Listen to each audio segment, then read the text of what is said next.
Hi Hi guys, guys, this is my Mima. this is Arella. For today's video, may kwentuhan kami ni Arella. So, may question lang ako sa kanya. So, we can check how smart she is. Bigla akong nangate.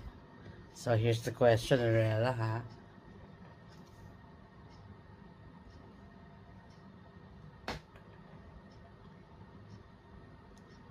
Reading.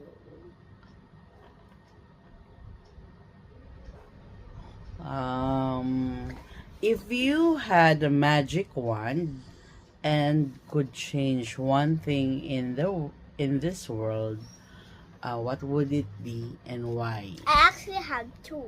Ay, one lang. Three na lang. Arella, Okay. pag-isipan mo, tingin mo yung pinaka-best, kung ano yung nasa isip mo na top 3. Think of what is best. Three things. Do you think what's the best? Three. What? I'm just asking one. Okay. Ano kaya itong question na to? Marunong pa sa nagtatanong. I know nga that you have 3 in your mind. Pero, Okay, I'm top one na. I'm just asking for one. Yes, your top one. World hunger. Okay, so it's all about world hunger. What about it? Because if we eat nice food, they don't eat proper food. They might just eat leftover food that's from the trash. That will cause sickness. So what do you mean, world hunger? What do you want to happen with that? So I want them to experience the food that we eat. So you Kasi they want... always eat the food that comes from the trash. That's not safe. Oh yes, you are right. Very good. So meaning, ang ibig sabihin ni Arella, sa pag ginanon niya yung magic wand niya, mula nang magugutom sa earth, sa world. Tama ba ko?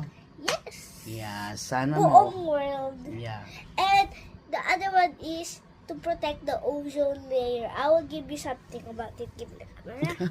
Mamaya na. Okay. Dito muna tayo about the world hunger. So, ang ganda ng sagot ni Arella.